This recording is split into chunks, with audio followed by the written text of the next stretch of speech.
I was born in a tiny little village in the middle of nowhere in north of Slovakia. At the moment, what is the property market like in Dubai? Even Eastern European, but also English, yeah, there is a lot of negative mindset about the money. You know, Dubai is such a small place, right? Like a very small island. Why do they want to double their population? Because sometimes I found as well is like a lot of people, they come for help for one thing, but where they actually really need help first is mindset. Property is a very challenging industry, and I think without mindset, even successful, you either get completely spoiled crazy or you start looking further. How can I impact? Can I do more?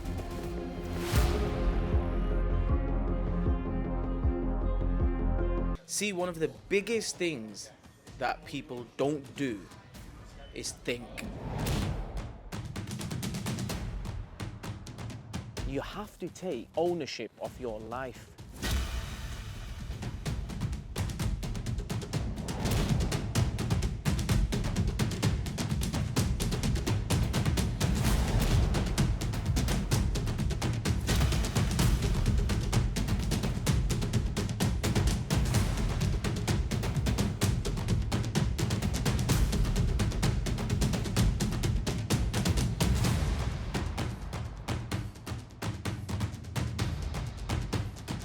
Welcome back to my channel where we discuss property, business, lifestyle and well-being. If this is the first time you are visiting my channel, then please hit the like and subscribe button. Today's guest is Anna. She is from Slovakia. She has traveled all the way from Huddersfield. She now helps people get into the Dubai market and is extremely successful at it. In her own words, she also loves to create impact. I'm really looking forward to having a chat with her today. So you live in Huddersfield? I used to live in Manchester when I studied, but then I went back to Germany and Slovakia.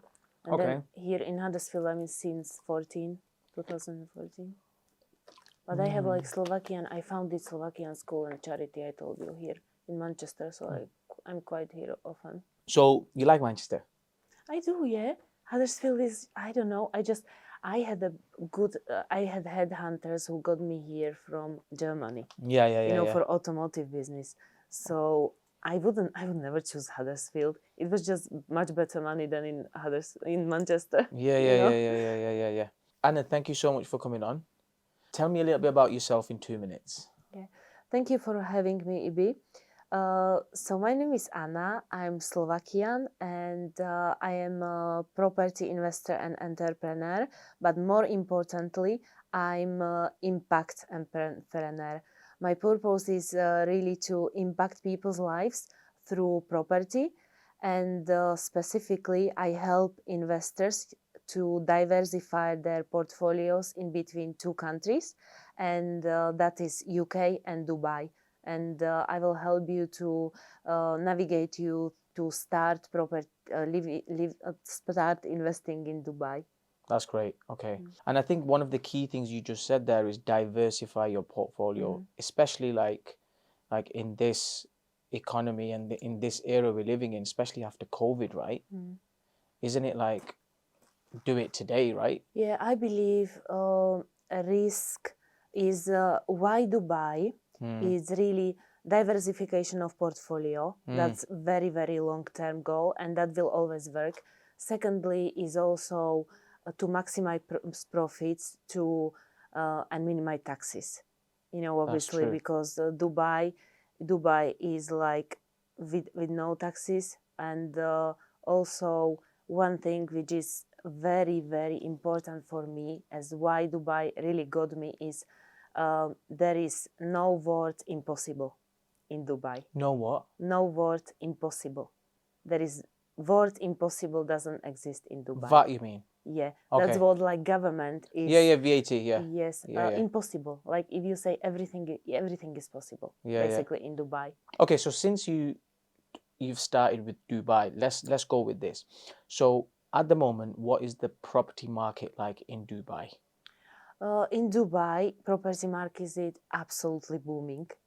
And if you check the property trends and the market trends report, officially Dubai in 2022, there is capital appreciation 13% in prime locations, recorded statistically, and this year is predicted the same. So, which is opposite to the UK, where you have the best scenario 0 last 12 months or -1, is something, the main reason, like short term, why UK property investors should look that way, because it's what Dubai is doing is something historic, I would say. It's they want to double population by 2040. So when I go there, it's just development on development, cranes, workers, is like unbelievable. I think everybody who would just come there once and look around, you have to sense that opportunity. Yeah. Well, I remember a few times I've been, and you're right, it's always construction going on. There's always cranes everywhere. But why, Dubai is such a small place, right? From my knowledge, it's like a very small island. Why do they want to double their population? Do you know? It's a government target, because they want to gather the audience, people. They just want to have a more business, more tourism, and just attract more money there. Yeah, And yeah. also, They want everyone to move there, don't they? and also based on visionaries, like very renowned visionaries, Dubai is the place where the greatest minds will gather for next 10 years. Because now it's like a crossroad between America and China. So what is amazing for me, it's when every person you meet there has a story and has a very successful story, and always just random conversations end up in great business ideas. And again, as like main sheikh says, there is no word impossible in Dubai. So everything like seems to be possible there. That's what I like. Yeah. Okay, so for someone like, let's just say me, if I wanted to move to Dubai, what would be my first steps that I have to do? First step depends on if you want to move to Dubai, you need to get your visa. Yeah. And so you have to buy some property. And there are certain rules. Yeah, we don't have to cover it now. It's all the process. But I think it's pretty accessible if you can either set up the business or work. But for me, I truly believe that Dubai is for everybody, almost everybody. Because I come from Slovakia originally. Yeah. And Eastern Europe mindset is completely different as Western. So I had to go through a lot of self-development work, and also like removing of abundance blocks which were imposed by our parents, grandparents for generations. And so that's completely, I understand, what people are going through when they want to go to Dubai and say, this is probably not for me. But I thought also, like, for long years, I have friends there, they always say, we have this 1 million villa, 2 million pounds villa, and I always switched off, because it wasn't something, if I had, I would invest here rather, they always said, there is no taxes, I understand, but I switched off, and then just like last 12 months, starting to looking those people, there must be some normal people where they need to live, work, eat, and where do they live? These workers in these million villas. So I started exploring the market with my business partners, and then we really found out there are just very normal apartments for very affordable prices. And that's why my purpose with my Dubai mission is really to make accessible Dubai for almost everybody by bringing the properties from 100,000 pounds, which is really? Yes. But you don't see them very often, Right. and that's very, very good question. Why? Because obviously agents are paid on commission, so obviously everybody wants to sell 4 million, 20 million pounds villa Because you get because more you get commission. more commission, but no one is ever interested in this. The £100,000 properties. But I'm interested.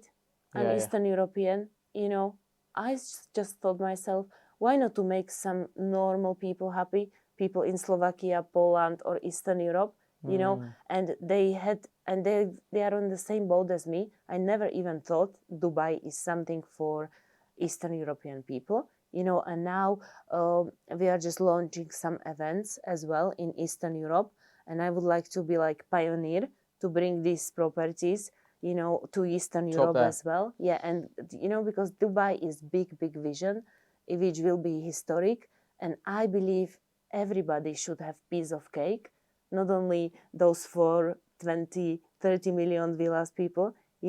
I would like to. I'm purpose driven. Yeah. Okay, so I've got two questions there for you, because you've said the is there a lot of Eastern European people in Dubai, like No. moved there? No. Only Russians. Yeah, Okay. but that's separate category. That's There's a lot of Russians there. top. Yeah, but these are special. These are Russians. So you want to bring more attention in Eastern European by saying, look, guys, people, let's go Dubai, Yeah. and you can get a lot more for your money there. Yeah, and middle class as Yeah, well. yeah. Not only top rich class people, Yeah. but I want to show that Dubai is also for middle class. Okay, interesting. So can I ask you what you can buy for £100,000 up there? You can buy an apartment for the person, for tenant who is working there, and he wants to rent somewhere. Okay. So, and that's pretty normal situation there. It's just these apartments are usually bought by someone who will buy 20 of them, and you never know about them, and they are not that interested even to sell them. So when I was starting, it was quite difficult even to get a price, because they are just somewhere forgotten. Yeah. But some people need to live somewhere, so, and it's easy to rent them out as well. Is it? Because, for example, if you imagine some UK 25 years old, hungry for success in Dubai, he's a broker, he needs to live somewhere.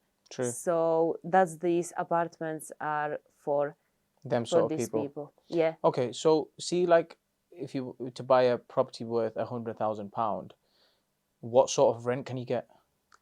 For £100,000, you can get net from 600 to 1,000, depends. In pounds? Yes. Really? Yeah. That's really good. Yeah. That is very good.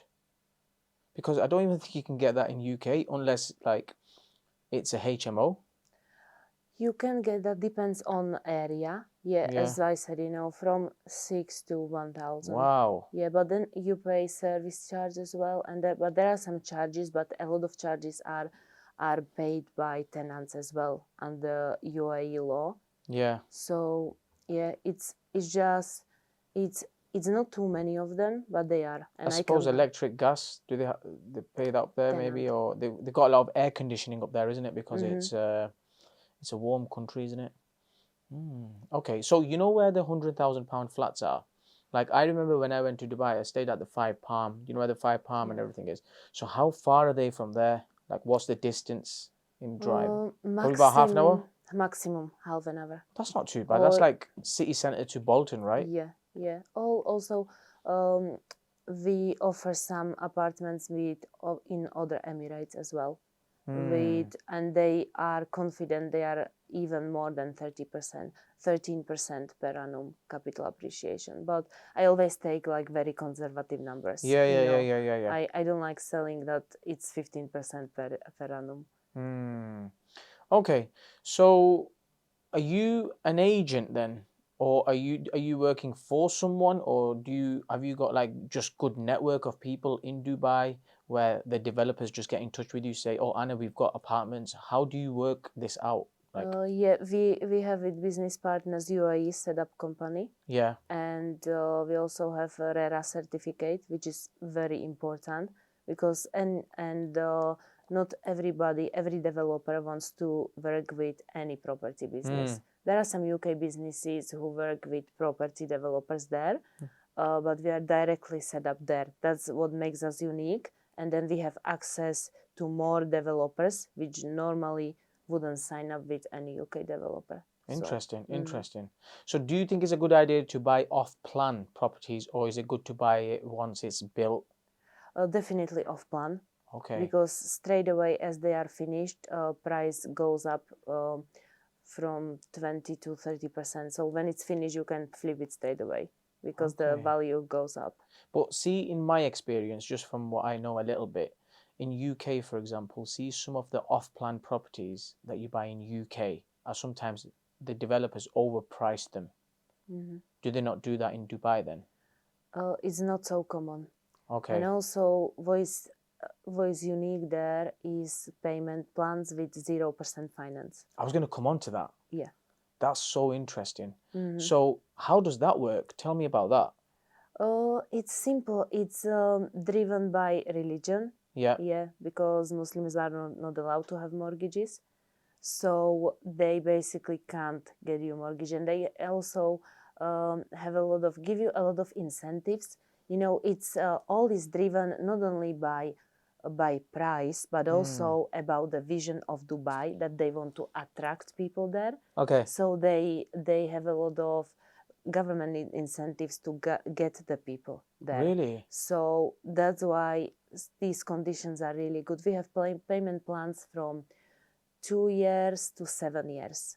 And 7 years is like really, truly good. 0% finance. Okay, so if I wanted to buy, let's just say, £100,000 property, how much money do I have to put down?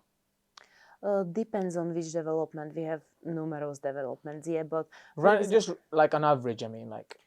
If it depends on when the property is going to finish, what's the completion date? Okay, so let's say what's the average time that it finishes? 2 years, 3 years? 2 years, 3. Yeah, okay, but let's say it's some we 3 have years. also like October this year, and that's the best we have really.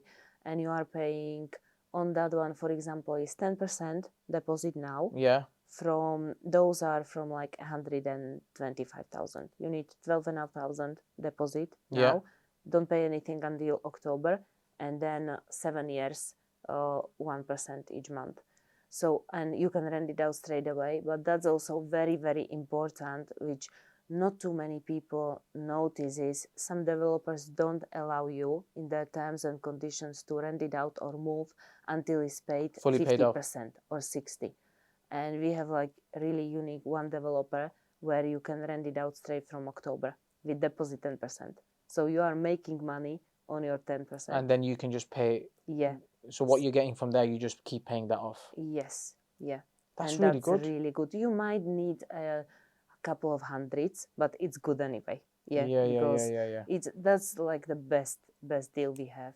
Wow. Yeah. Okay. Thanks for we have the RERA registration. Property business setup is a little bit different than here. Here is like you set up only a limited company and you are good to go. Yeah, but in UAE it's a little bit more difficult process because you have to have like RERA certification and do the exams and so on, renew them every year. So they ensure that the property investors are really compliant with what they want them to be with. Okay, so do they have like a mortgage system in Dubai? They do have mortgage system in Dubai, yeah, for people. You, as the non-resident though, you have to have 50% deposit. So, and then you pay over 20, 15, 9, wherever you choose. So there is the opportunity, but it's not so common because obviously Dubai attracts a lot of rich people. So Yeah. they don't bother too much with mortgages, but it's possible. And I have the cooperations with various companies. But you need to be careful who you are going with as well. Okay. So it exists, but it's not so common. Yeah, well, the reason I asked that question was because in UK, you know yourself, like if you want to build a buy-to-let portfolio, like you wouldn't just go and buy it fully cashed out unless you would use bridging, right? You would put 25% deposit and then you would build a portfolio like that way. Now, my then question would be that if you was to buy it outright in Dubai, then can you refinance and take that money back out? In terms of you, do you understand what I'm saying? Yeah, you can do this. Yeah. So it's fully paid off then. Yeah, you only can take the mortgage. Not fully pay off. Go for example, 7 years plan. You need 10%, and then you pay every month certain percentage. Or second option, there's no mortgage. That's payment plan. Okay. Yeah, so cash is something completely like no one does it. only if you have ready apartment. Yeah, So yeah. you have 3 pots, like cash or payment plan or mortgage with Okay. payment plan. Okay. And the mortgage plan is basically you put 50% down, Yeah. and then that's if you're a non-resident, right? Yes. Yeah. Is there a lot of paperwork you have to go through? Is there compliance check? Is there a lot, or is it pretty straightforward?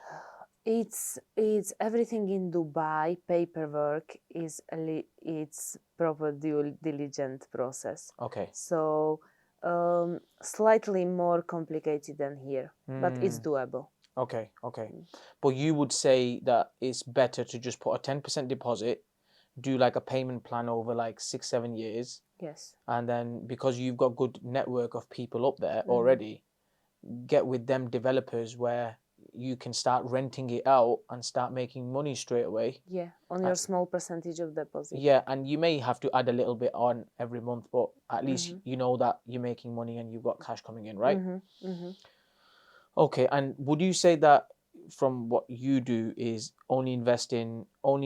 you only show people the investment opportunities that are around £100,000 worth? Or No, do you that's have the big ones starting. as well? We have big ones as well. Okay. This is like for one group of clients, Yeah. and I don't want to focus on them. It's just kind of, it makes me happy when someone like with 100,000 spare over 5 years have his portion there. Yeah. It's not really something to make too much money on, but it's a nice addition to business because I believe our clients will get successful and they will remember that we got them good deal and they will come back. Yeah. So this is really like for starting investors. We have 2 group clients: starting investors, and then range from like typical villas like 300,000 up to millions. Okay. Yeah, we have one listing coming which is like over 8 figures as well. Okay. So how do you know, like, this is just for people that are watching, like, I know you are a proper agent, but how do you know when, because there's a lot of agents now popping up left, right, and center in Dubai. How do you know who's properly, like, do they have somewhere where you can go and check? Yeah, we have to have RERA certificate. RERA? And, yeah, RERA. Right. Yeah, and you need to, if you are working with any agent, check if they have it. So basically, there is a database for it.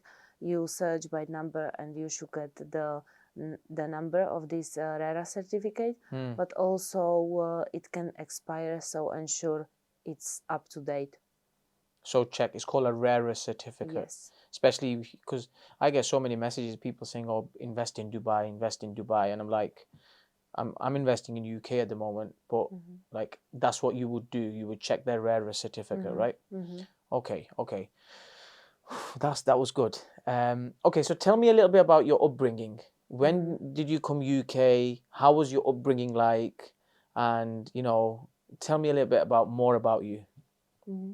So I was born in like tiny little village in the middle of nowhere in north of Slovakia. Yeah. And I always believed like there is something more, but you have no options because everybody tells you everything is impossible.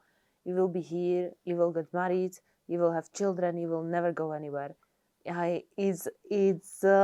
it's a little bit different. I'm grateful for that, but at that times it was my parents never even flown out of country, and so it was a very, very traditional environment, and I just decided I was always driven to do something impactful in life. So I didn't exactly vote, but I knew I want to impact people in a good way.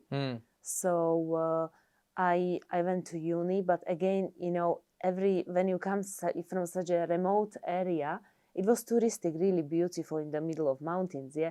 But when you come, even at the uni, you have to like wake up at 2, 3, travel to main capital city, be there on time. So it teaches you really, really like beyond. Right in Slovakia? Really? You get up at 2 in the morning? I had to when I went to uni because it was so far away. Yes, not everywhere. It's just because I come from a really remote village, How long Yes, did it take you to go to uni? it was like 4 hours, but I stayed there Anna, then. really? Yeah, Okay, I okay, stayed there, but okay, okay. just these small little things which I took as a burden are now blessing, because it taught me always go a little bit beyond comfort zone. And if I wanted to achieve something, it never came to me easily. Yeah. So, and then I went to uni. I studied masters at investments and finance. That's why I feel like very, very educated about this subject, like property investments. I always was drawn to that. Yeah. But then I straight after uni I went to UK to learn English for 1 year, and I ended up here more than 10 years. Wow. Yeah, and then Okay. I did the uni here as well, because I felt like no one took me not seriously, but I wanted to be equal to people in the office. And I noticed when you are foreigner, you need to really work as twice as hard to be Extra hard. noticeable. Yeah, you need to work extra hard. So that's why I'm a little bit used to that, because why someone would employ someone from Slovakia? They need to be better. They can get anyone here. So that's my journey really. And what is really challenging for every Eastern European, I think, is absence of family, because we are first generation here. And everybody like in their 20s 30s, they are here without parents, without close family. So when you have also own family, career for women especially, it's quite a challenge, because you it's basically you have to think about childcare. If you can do these, the strange working hours. I went through all of that. So but after that I've been always working in male dominated environments in automotive aviation on a business side. What was that um, like? it was it was interesting, to find your position always and act professional, and keep your distance, act professional, and be one of the best, so. And foreigner woman, mom, I always had to work extra hard. Yeah. So, and that's why coming to property, I've been landlord for since 2014, but like on small scale whilst I was working. And I never even thought I would go higher, but I thought I started a charity in Manchester, community school, as a volunteer after I finished my second master's here. Because I just, in Slovakia, you just have to be educated when you're a woman. So to have the chance, that was my understanding at that time. Yeah. So, and after that, I was commuting to work 3 times a week by electric bicycle, and I had the accident, and I thought I'm exactly living my purpose. I'm doing what I should do, and I just thought this happened for a reason. You had an accident. Yeah, on electric bicycle. Was Just it really, 10 really meter. bad? I had broken ribs. Yeah. And it happened like 10 meters in front of my work. And it really, really made me rethink my life. I should do something else. There is something more. This is telling me something. I thought I will be doing charity and business and I will be fine. I just got comfortable at least. And I got this push, and it really made me think I should do something else. And then I took like a course to find your purpose after you are settled and suddenly you feel it's not. So I did it with my friend from my small little village who lives in Frankfurt, and she's very well established coach. And imagine, from our small village with 500 people, it's like a funny thing, that she's now in Frankfurt like a coach. And she was You done it doing with this. her, yeah? Yes, yeah. And 21 days to find your inner purpose. And because I really felt I haven't finalized it yet. I was going to it, but I When was didn't this? know. 4 years ago. 4 years ago. 4 years ago. Yeah. Can I ask us, since we're on the conversation of purpose, is that what did you learn in them 21 days? Like, for someone who hasn't found their purpose yet, like, what would be the best way to find it? And then my follow-up question would be, what is your purpose? So it was very, very intense course. 21 days, homeworks, meditations, reading, and we had to post everything into groups, and there was no way to hide. That Slovakian woman it was led by my friend, so it was like proper. You had to do it. But I liked it because we were like international entrepreneurial women from all over the world, so I made great contacts. And after that, like 80% of attendants started some business. It was amazing. So what I learned about the purpose, I think purpose is really key to a fulfilled life. So, and without purpose, you're just like going around, and you really are going maybe to your goals, but purpose driven life is really when you impact people and help people as well, and you are living why we are here on this earth. So what I learned about was you should always find your passion, and through passion your purpose is like given to you. There was one of the first lessons where you go below the age of 6 and look what was the activity where you really got lost in time, when you really felt like in a flow, and that's what you like, and that's something you are good at. When you lose yourself all the time, feel in a flow, and then try to when did you do it last time, how can you apply it to this world? Someone likes meeting people or building houses on the sand, in the sand area, sand playground, something like that, or painting, being creative. So that was really like one of the first, like you need to go below age of 6 to find your purpose, because that's where. So try to remember what you was doing at 6. Yeah, below 6, what did you really enjoy before society imposed their requirements to you? See, I'm trying to think. I can't even think what I was doing at 6. But that's why you need to. It's a little bit deeper work. Yeah, you gotta but like you would remember. It's yeah, really yeah, good. yeah. Interesting. Okay, so I'm gonna go back a little bit because you said you had an accident and it completely changed your life. Like, are you okay now? Is everything fine now, or are you still like No, I'm blessed to be really fast healer. Okay. Like it took me like 4 times faster than doctors expected, because I believe in true natural medicine and power of movement. So I was fine after. I'm passionate runner now, a little bit less. I don't now do it for mental health rather than for some physique. But yes, I was fine. I was running. I started walking like 2-3 weeks, and then I was running at a week 4 or 5.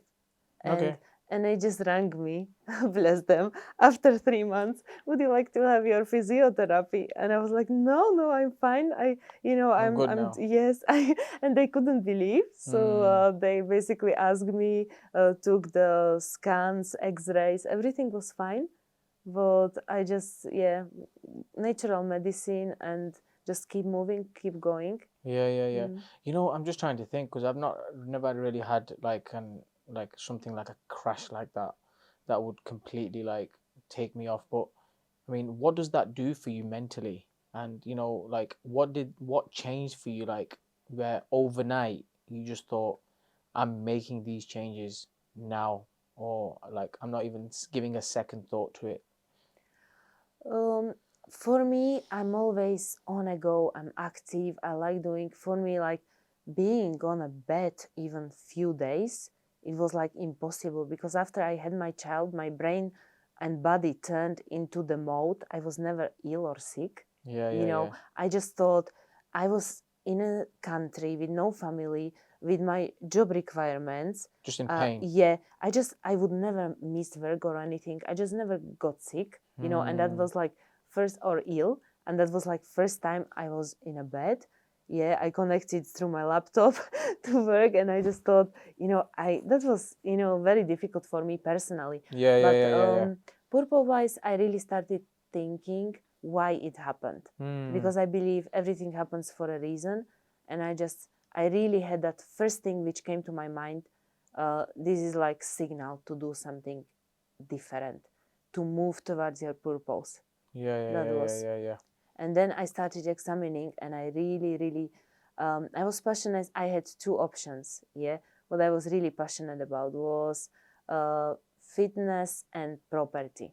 Yeah. And I thought, and this is like it was very difficult, because we were on 21-day course, and they said, you know, Anna, what are you starting? What business are you starting? Everybody was decided. And I don't know. I like them both. I wanted to do these nutritional bars. Yeah, I still think maybe sometimes I will do it. You should.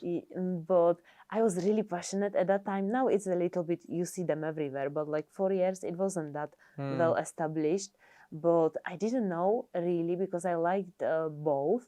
And something which really came to my mind at the last day, because I had to decide, and even coach was like surprised, because I was thinking, where is this coming from, this idea? And I realized my idea of fitness product came from place of fear. And I will explain, because all my fitness was based on my mom's death. She died from cancer, and since then I got crazy about nutrition, fitness, because my fear was I would lose someone else, or I would die, or my daughter would die. So it was completely based on fear. And then I examined where my property idea comes from. It comes from place of love. I want to make impact. I want to make investors happy. They had like good life. Residents are happy, have good life. I want to make nice houses. I want to help people to have their best life. You know, it's like really like genuine happiness with my customer having good life through property. Yeah. And with fitness, it was like, I can't have that because I will get ill. I will put extra pound. You know, it was fear. And it's in that second of last day of that course, I thought, for me, it's straight away, because people will feel at some point, I will never get it too far if it's based on fear. At some point, people will feel that, you know, and it was like genuine, you know. Since early childhood, I loved, you know, houses. I was like grown up in a building yard, which was like quite trauma for me as well, because we didn't have money to finish house. You know, so I was helping from age of like 10, 11 to mix the cement and everything, you know. So I was always next to He was always involved in it. Yes, yeah, because I was the eldest child. So, and Interesting. it was really like, I can make impact through property and through genuine like place of service, not from place of fear, you know, because a lot of people in fitness, I believe, are driven by fear, and it's not long-term sustainable, I believe. So Interesting. Okay, so let's talk about fitness, and since you brought fitness up, like, why is it so important? How important is fitness, well-being, running, and all this to you? And how often do you actually do it now? So fitness is big part of my journey, always been. Yeah. But I was sometimes like on and off after uni. But big milestone for me was the death of my mom, and like 3 days before she died, I was just looking at her, and we were very close. I just couldn't get, you know, I was really not in good state when you are seeing your closest person is like leaving. And she told me, Anna, go running. And I was like, Mom, but I like going to the gym, but I just don't like running, you know, too much. Why? You know, and we have hills in Slovakia, so it was like running in the hills, she meant. Yeah. And really, you know, so I went, and I felt this actually I can do it. And I did. So this is like, she knew why she told that to me. She's the person who knew me from very early childhood. Yeah. So, and she knew this is like a lesson and her message for all my life. So I went through her death, I went through the change of the countries, childbirth, and change of jobs, starting business, corona. It always helped me. So now, even if I, at that time when she died, I went like every day, every single day. Now I try to do sport every day, but if I can't, at least 5, 6 days a Well, week, that's still good. definitely. That's still Yeah, good. but not really. Now I'm at the stage like I'm doing it for feeling good. Yeah, you have those stages where you do it like you want to do something with your body, but now I'm really so busy. I'm doing it because I want to be well. Even before this podcast, I was thinking, am I going to run? Because I was a little bit tired from last days because I was traveling, and I said, I'm going to go for at least a little run to have my energy back, and Yeah. so this is really where I'm with it, because it's like message from my mom, and she knows that this is something which will help me to be okay, because in property and in business it's tough job. Yeah. Yeah, and it's long hours working, and you meet various people, and I believe really when you are in good energy, you attract also good energy So people. true. Yeah, so I'm trying to be in a good energy through sport as well, Yeah. to meet also good. Yeah, well, I'm a big, huge fan of, fitness and macros and making sure you eat right and making sure you train right. So, we're on the same page up there. Definitely. So you mentioned property. So have you done any courses with any mentors in UK, or have you just learned on the job? I did. Yeah, for me as a foreigner and really not being in the industry, not having any rich dad, Yeah. mom or friend, I never ever knew Yeah. anyone who was in property. Yeah. Yeah, I Yeah. was completely like came here, had a child, had a busy job, was doing charity. I never came across even, I didn't have such a friends. Yeah. Yeah. So Yeah. I thought the only way I can do it, Mm. I was actually looking at that time in Dubai. Okay. Yeah, but it was those times. Now Dubai is completely somewhere else. And then I just thought, I never understood this property market in the UK. So I just thought, I need to learn. Maybe this pot of money I can invest wisely. Mm. More wise, just invest all money in one property. So I took the courses. Which course did you do? I did Paul McFadden Welt in Glasgow. That Which one? was, it's called PMW in Glasgow. It's quite well established. It's just Scottish, yeah, because I wanted to do some other course, but they weren't flexible enough, and it just too long. So I took this course, because what really interested me on Paul, he's extremely successful property investor and mentor. It's 60% of teachings were mindset, and then the knowledge, fitness. So group of the people there was really, we are still friends. Yeah. Yeah. And Yeah. if I know someone is from that group, we just click straight away, because everybody who was into mindset, fitness went there. Where is it? Glasgow. It's Yes, called PW. PMW, Paul McFadden Welt, Okay. it's called. PMW. Yes, yeah. Interesting. And they teach you property, like mindset, fitness. It's 1 year intensive course. Yeah, I, One I year. did. Yeah, you can get like, yeah, there are various. Yeah, you can get like 1 day, 3 days, but I would like 1 year membership. Yeah. And Yeah. then Yeah. I continued, because it's, you have like weekly meetings, networks. For me, what property course gave me was really mindset, then a huge network. Yeah. Because Yeah. Yeah. Yeah. otherwise, as a foreigner, as a woman, Eastern European, I had no idea where I would approach those people and Mm. or know them. So I think without that, I went hard way anyway, but without that, I would go even harder. Yeah. Yeah. Yeah. Yeah. Yeah. So have you invested in any other mentors in UK property ones, or not? No, not more. I was happy with Paul, so I've been with him like more Yeah. more Yeah. Yeah. Yeah. serious, and also I did like expert empires mastermind group. That's more for like coaches though, and for the speakers. I was doing that as well for like mindset, and yeah, that's something what I'm planning to launch in the future. So I'm Yeah, doing. well, that's really, really good. Well, it seems like you've done a lot of personal development work and you continually do it every single day. Yeah. So, I mean, that's the key, right?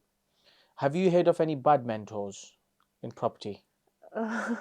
You know, I heard, Because there's but so many trainers now, yes, aren't they? yeah, definitely. But you know, Name a few bad apples. I focus on good ones. Is Yeah. that how you're gonna answer that Yes. one?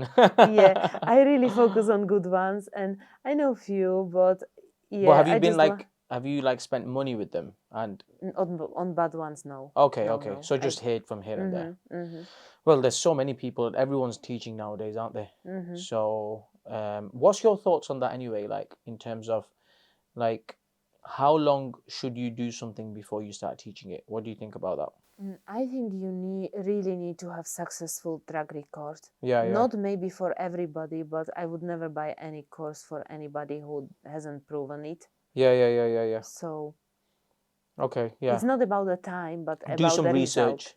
About the result. What have they done? Yeah. But also some coaches are very talented in getting you somewhere where you want to be. So about I would check their success ratio as well. Yeah. Because sometimes I found as well is like a lot of people they come for help for one thing, but where they actually really need help first is mindset, Hmm. and that needs changing first before they can go on to do whatever they need to do. Hmm. Because property is very challenging industry, and I think without mindset, people even successful they Mm. either get too crazy because they are too rich. You know, once you receive Yeah. certain level, you either get completely spoiled crazy, or then you start looking further. How can I impact the other people by Mm. my success? Can I do more? Maybe Mm. something like you. Something like me. Yes. Like what? So like you, that you know, you reach certain level, Okay. and then you either are, you know, showing off, or I'm you do showing off. more. No, yeah, I'm telling you are the other side. You All right. know, Okay. you're either, you know, some people either get really crazy from money, yeah, Yeah. and the others try to do more impact on people Mm. and make them money at the same time. Yeah. So which part am I doing? Second. Second. Yeah. Okay. Interesting. So what's your property strategy in UK? My strategy here is to build mind portfolio. I have also like a building team and Have some water if you want as well. doing some work for investors. It's just really build continuously portfolio here. Yeah. I'm open it for you. I'm fine, thank you. Okay. The residential properties, HMOs, but also this year I'm starting commercial properties.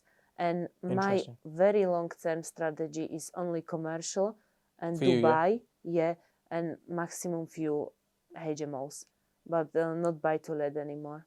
Mm. That's my long term strategy. In Commercial, UK, yeah. In the UK, it's commercial and HMOs, yes, plus Dubai in Dubai, and plus Dubai. yes, Okay. to diversify the So, portfolio. okay. So, are you involved in any other businesses in UK? Just property business. Just property And business. and I used to be international negotiator for automotive and aviation companies, like group of companies. That sounds like a fun job. Yes. So A you're lot a of good traveling. negotiator. I believe so, and I transfer that skill to property as well. Interesting. So are you good at sales? I've been on both sides, procurement as well as sales. So I think I'm good at people. Yeah, you're good with people. Okay. I'm good with people. Like I can. Are you good at reading people and judging people and figuring out like how to tackle this in front of me? Yes, yeah, but also I'm just not. I don't like judging people. Yeah, Yeah. because you can be Well, wrong. you can use the word evaluate people. Yeah, I like yeah. I try to. Yes, yeah. I wouldn't say. I think we all evaluate someone to an extent when we meet them, right? And we probably judge them as well. Like that's just natural human instinct. But as long as you do it from a neutral balance, I think that's. So, what did you think of me when you first seen me? Is it going to be on podcast? Yeah, obviously it's gonna be. Just, I think you've been very successful person, Okay. and just being yourself. Yeah. That's how it should be, I think. I think that's the key, isn't it? And it's because these days, like, it's just so hard because people are just not authentic, and then they get lost in social media and here and there.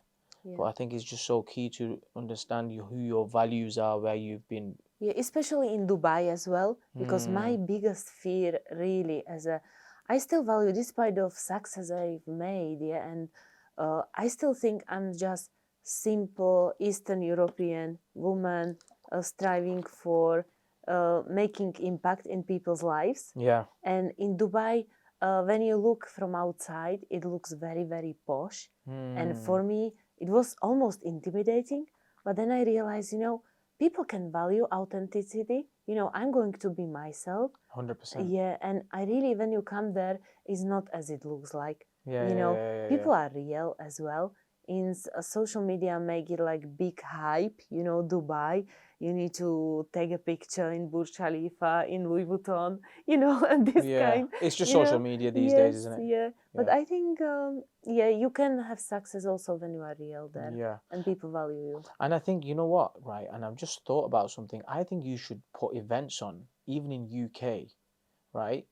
You said you wanted to do something in European. Yeah. Like, there's so many Slovakians in UK Yeah, and we European. are doing event. Actually, our event is going to be in Leeds in May, like for UK property investors. Yeah. To diversify risk. Maybe we could put it like also we are planning to do series of events. Yeah. But what I'm saying is that you should do this, right? Because if you think about it, like, even if you have like you invite everyone, of course, but if you advertise that I want to invite more Eastern European people, I think that you will, believe it or not, you will fill that room up. Because who's doing it in UK? I don't know anybody like that many. Not for Eastern Europeans. And there's so many in UK, and they've got money, right? I think, yeah, but I want to If you don't do it, I'll do it. Okay, joint venture. Yeah. I believe so. Yeah, but I also don't want to lose UK investors.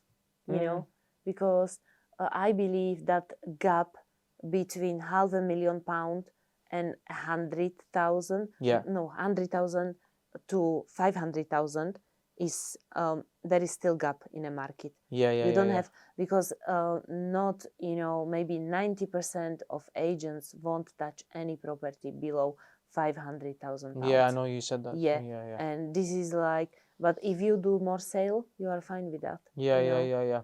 Okay, so how much money do you want to make? Like, what's your goal for the next 12 months or next 5 years? Like, do you have like targets? Do you have like, and think, well, I want to make £500,000 this year, or I want to make 200,000 this year, or I want to make £1 million this year, or do you not look at it like that? I have some targets in mind.